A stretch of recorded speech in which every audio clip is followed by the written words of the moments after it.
square minus lambda 1 square. We found the value of lambda and lambda 1. So if you substitute here, you will get minus n square pi square by a square minus n1 square pi square by b square. Okay, so take out the common thing outside.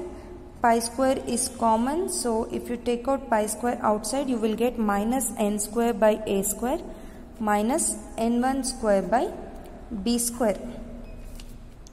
So t1 dash by t is equal to minus c pi square will be into n square by a square plus n1 square by b square. Now what I will do is, I will treat this as one constant. So I will get t dash by t is equal to minus eta square, where this eta square will be equal to pi square into c into n square by a square plus n1 square by b square. You can observe that here. Okay, so again find the solution for t now. T dash is equal to minus eta square into t. You can write this as t dash plus eta square into t is equal to 0. If you write auxiliary equation for this equation, you will get m plus eta square is equal to 0. So m will be equal to minus eta square. I have only one root. So if I write the solution for this, what I will get? I will get t of t is equal to some constant c5 into e power minus eta square into t. So this is my t of t. Now what I have to do? I have to write the complete solution. That is u of x comma y comma t is equal to x of x into y of y into t of t. Substitute all the values here. I have substituted all the values. Wherever I have got the solution, I have substituted. For x of x, it is c2 into sine n pi by a into x. For y of y, it is c4 into sine of n1 pi by b into y. And for t of t, it is c5 into e power minus n eta square into t. Now, using the principle of superposition, this is the acceptable solution using superposition principle.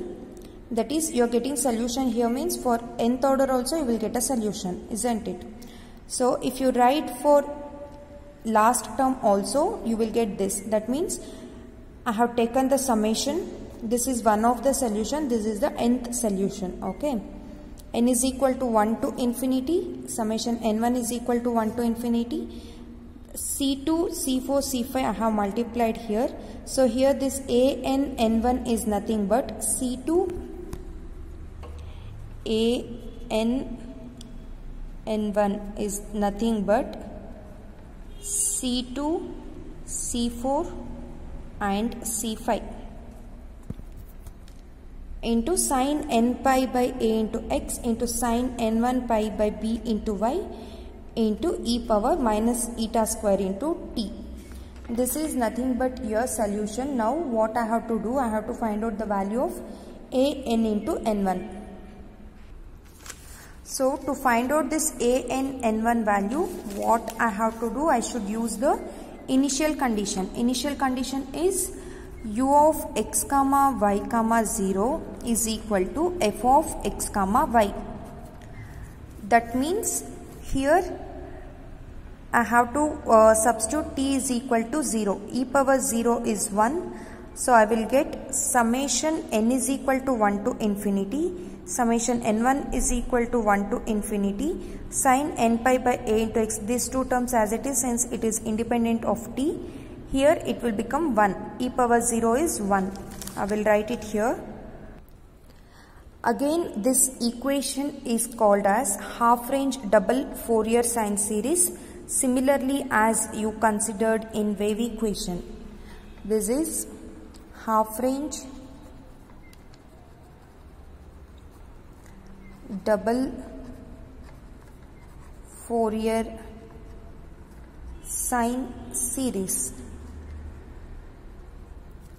Why it is double? Because we are using two different boundary condition. We are using two summation part. So you can observe that it is a double Fourier sine series. So the solution will be a n into n1 is equal to 2 by a into 2 by b. Double integral you will get. So one is from 0 to a, another is from 0 to b.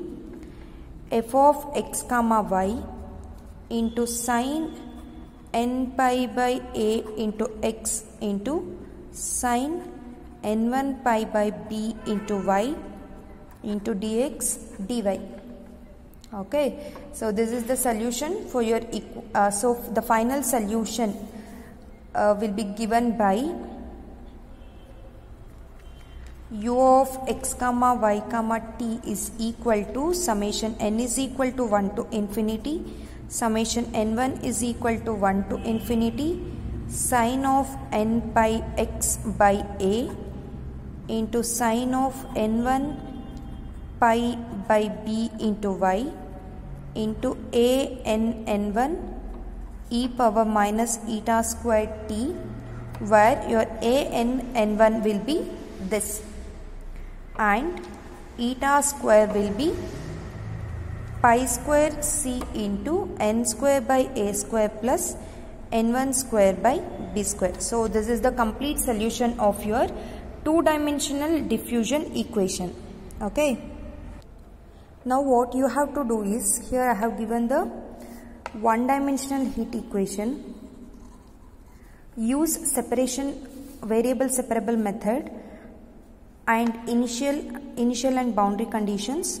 Using this condition, find the solution for this wave equation. Sorry, this heat equation. This is a one-dimensional heat equation.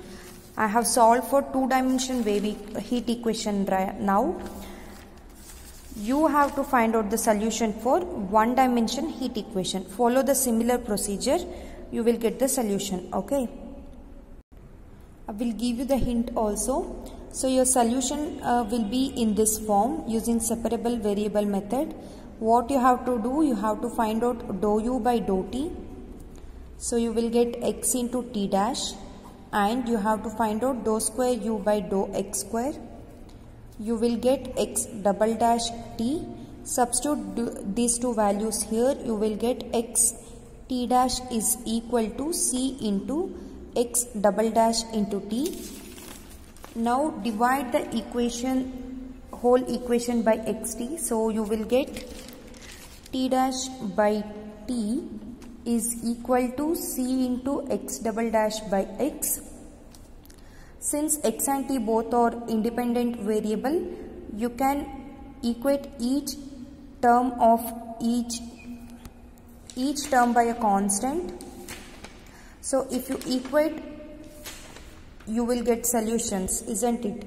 So what I will do, I will take 1 over c into t dash by t is equal to some constant k1 and x double dash by x is equal to some constant k2.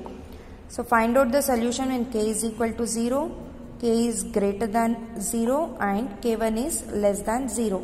Similarly here also, when k2 is equal to 0, k2 is greater than 0 and k2 is less than 0. So obviously you will get solution only when k1 is less than 0 and k2 is less than 0.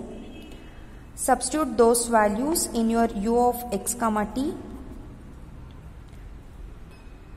You will get solution in this form. You have to find out the value of lambda and substitute here. Then use your boundary condition to find out the constants. Okay. Later use your initial condition to find out the term after multiplying. That is, if you multiply this, you will get C1, C3 and you will call that as AM or BM. So you will get one more constant as C2, C3. You will call that as BN. Find out AM and BN using your initial conditions. That will be your solution of heat equation in one dimension. Okay. Thank you.